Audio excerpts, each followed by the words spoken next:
Hello and welcome to the EggBanana podcast. I'm Ryan. And I'm Mark. And I'm Edward. It's funny, guys, how just in a span of a month or a few days or a few weeks, how things can change dramatically. As the listeners out there recall, we did a highly acclaimed podcast about how Taiwan was doing a fabulous job of containment during the COVID-19 time, and unfortunately, we're back here, and we have to update you the situation. And that situation is, Ryan? COVID is here. I like that. Well, okay. It finally reached Taiwan. Yes. Yeah. Well, Mark, I think you need to update people and let them know that Taiwan has kind of gone through a partial lockdown.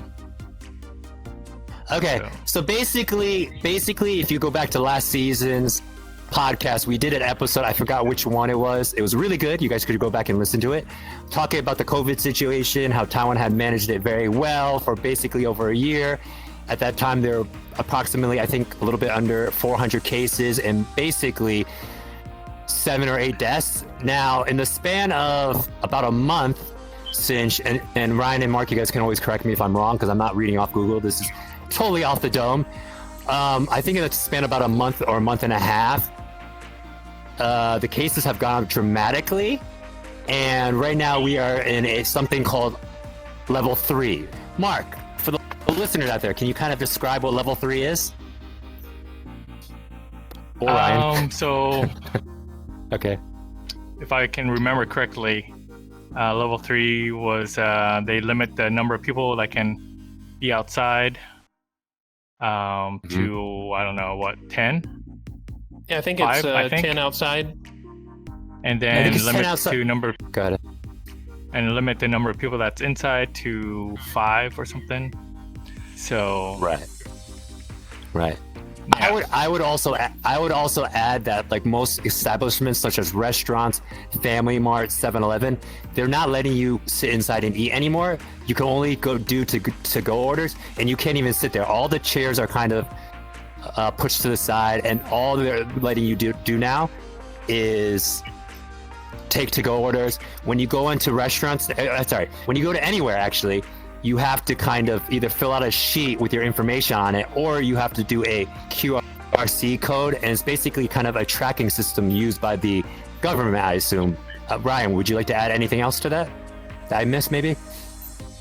Yeah, you covered it pretty well, yeah. Basically, I only go out now sometimes once a day to, grab something from the convenience store. And like you said, when you go there, there's different QR codes that you can scan, either with the one for the government.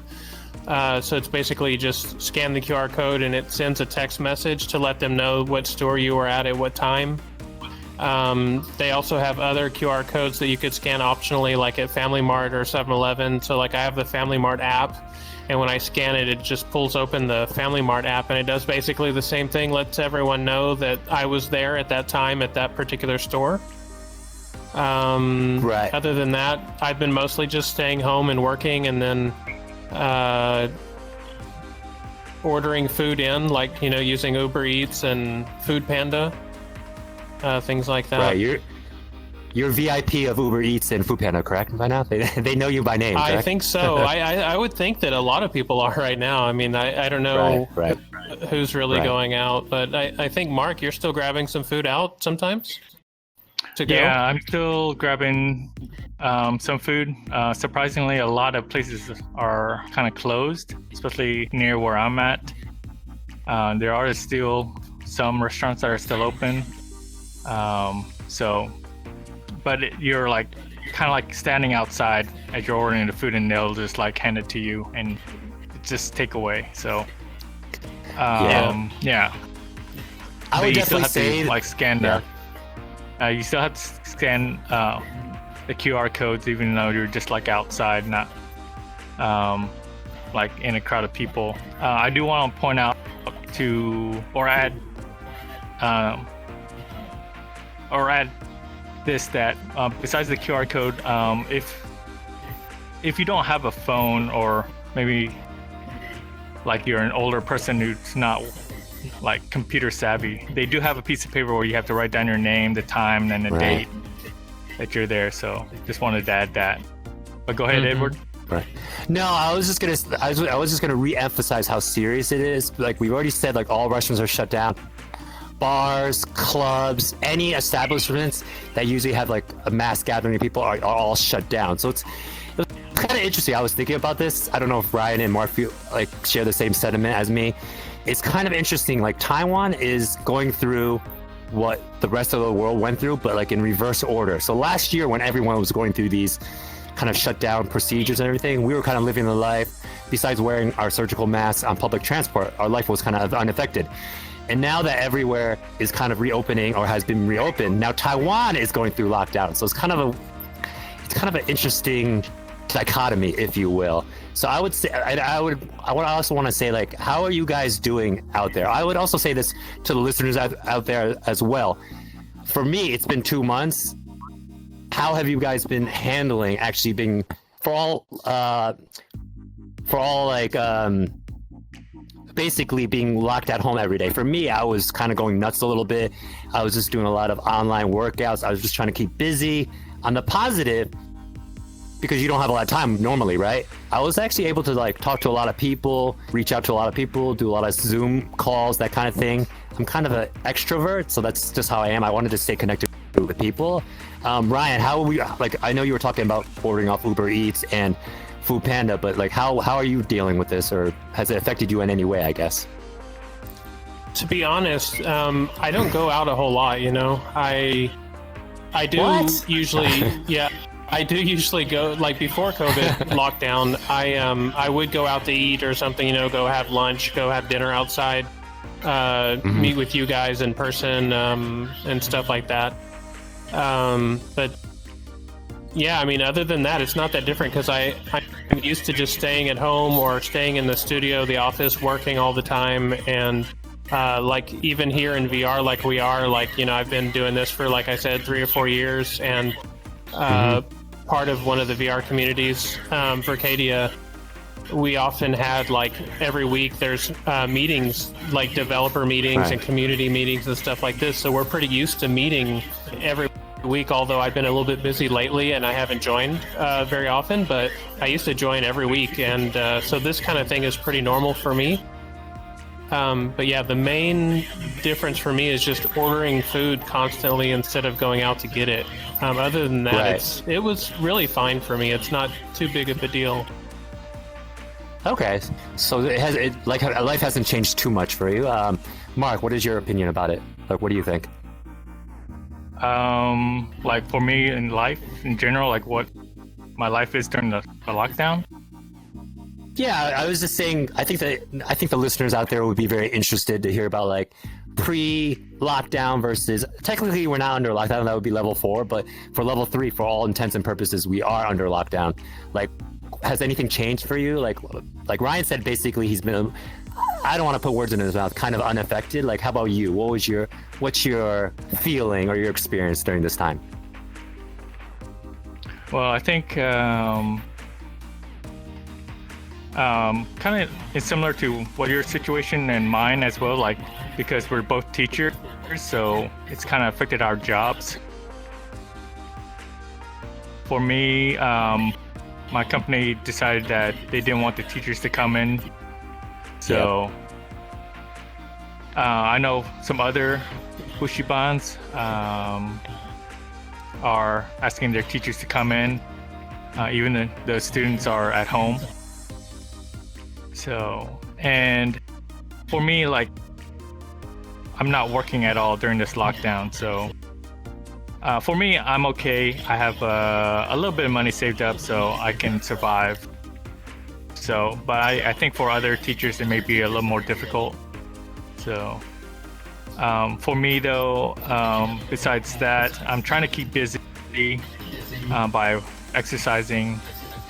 Even though we're not in super strict lockdown, I still go out and kind of like ride the U-bike around Taipei and just walk around. So, other Right. than that, I was gonna say you live Go like in ahead. a really, I don't want to say the location if you're uncomfortable with that, but you live in a pretty prominent area where there's a lot of tourists, people out and about. Like, what's the number of people that you see on the streets now in your area that you live in? Can I ask that question? I mean, the area I'm in, like, it's so many shops are closed. Like, before the lockdown, there was like a lot of people, like shoulder to shoulder, crowded people walking around. But since this lockdown, like everything's closed down and there's hardly anybody walking. I mean, there's a few people, but other than that, then yeah, there's not a lot of people going around. So I think a lot of people are taking this very seriously and trying to obey what the government's trying to enforce. So yeah. Right. I would jump in if you guys don't mind. Basically, as also a teacher as well. For me, my two jobs, one has just been suspended. Like, I'm on hiatus like indefinitely until level 3 is over.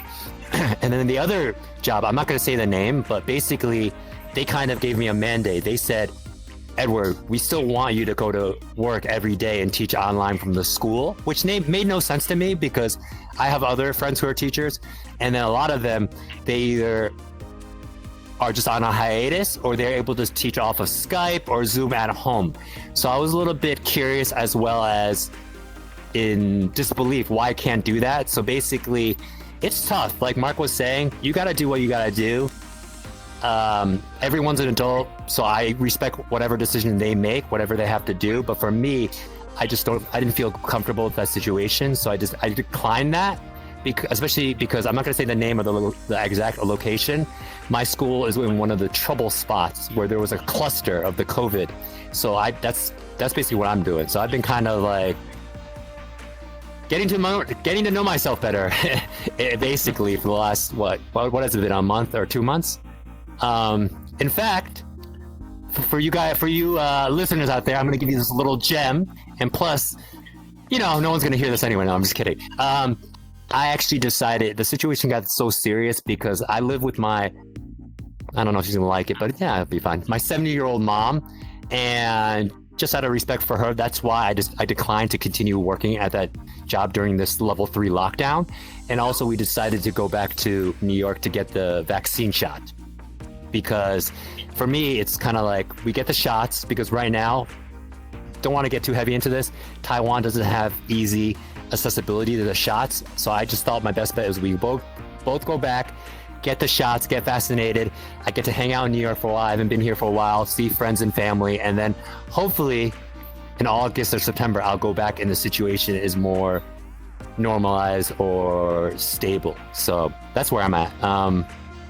Ryan, any thoughts about when you think it's going to go back to normal or how the lockdown? I do think that we are doing.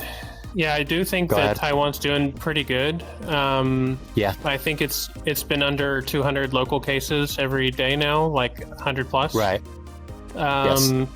Which may sound like a lot, but actually, like, we are having a lot less cases than all of like the neighboring countries like Japan and Philippines. They're in the thousands every day. Mark, did you have something? No, not really. Oh, okay, So- sorry, I thought you said something else. So, but yeah, I mean, we just I think that we are doing pretty good. So maybe another month or two max. Hard to say, but I am pretty proud of how everyone's handled it, because I do feel like while other countries are going back to normal to some extent, it wasn't necessarily in a safe way. I think people here are trying to be pretty safe, and they're like self-quarantining themselves and purposely not going out that much just to get back to normal life faster. Right. And so I think overall, I think it's okay. And what you guys said, I'm not really sure how some jobs or companies will recover because they have had to stop or they've maybe reduced their staff or something like that. Fortunately for like my businesses, most of it's online. You know, we do a lot of programming, design, VR, blockchain, things like this. So we're not really affected that much by this. And the only thing that's really different is more of us just work from home instead of, you know, having to go to an office or anything. But most of us are used to that anyways. Working from home is pretty normal. So, Right. but yeah, that's really all I've got to say for that one. I would like to add one more thing because you made me think about something. I would say, yes, I'm American, but I'm also dual citizen, so I am also Taiwanese. I'm very proud, just like Ryan said, of how like people in Taiwan, because I don't want to say this in a bad way. I feel like other countries, so I won't say the name, maybe they have to be forced to go into isolation or like to stay at home, or they're like, oh, I want to go to spring break. Oh, I want to go party. But Taiwanese people, the ones I've encountered for the most part, I don't know if it's a cultural thing or just maybe they had experience with SARS back in the day. They're very good. They're like, oh, this is getting kind of serious. Let me just stay home. They kind of, instead of being like forced to do something, they kind of do it willingly. And then it's kind of like I don't know if it's a nationalistic thing, but they're kind of like, no, let's all stay home. This is for the betterment for everyone. Let's sacrifice, that kind of thing. And I would just say this, and I would say this to you guys out there too. You know, it's been a crazy this is my opinion. It's been a crazy couple of years. And all we can do is look at the facts that we have, because at the end of the day, with my parents or people in general, there's a lot of like media attention. You could get kind of like inundated or like, you know, consumed by all the media stuff, like about COVID, about the variants, about this and that. All I can say for me, I don't know if Ryan and Mark subscribe to the same theory. We're all adults. We look at all the information out there and we make the best available choice that we think we can. That's why when people tell me like, oh, I'm going to do this or I'm going to do that, I never say like, oh, you're bad or oh, you're dumb. I just say, okay, I respect you. I disagree, or I'm going to do my thing, but whatever you guys want to do, I think that's all we can do right now. And the people out there, especially the listeners and people who've gone through like a tough stretch, this too shall pass. Times, I don't know if they're ever going to go back to completely 100% pre-COVID times, but you know, we just have to kind of struggle through it. And I would say that you got to do whatever you got to do to stay safe, stay strong for your friends, your family, and that's all we can do. You know, that I don't want to make it, because it could be a very decisive issue. Every day, the media, especially in Taiwan, the media is always saying the same thing, and we just kind of have to take the information, absorb it, and do whatever we think is the best for ourselves and our loved ones. So I would say that. Yeah, that's really great, Edward. I agree with you. Unfortunately, that's all the time that we really have today. So I'd just like to say thank you to everybody for watching, and we'll be doing a next episode here as soon as possible. So, all right, thanks, guys, and I'll see you all next time. We'll see you next time, and please interact with us on all social media, and please comment about our avatars. All right, thanks, everyone. Bye-bye. Bye-bye. Next time.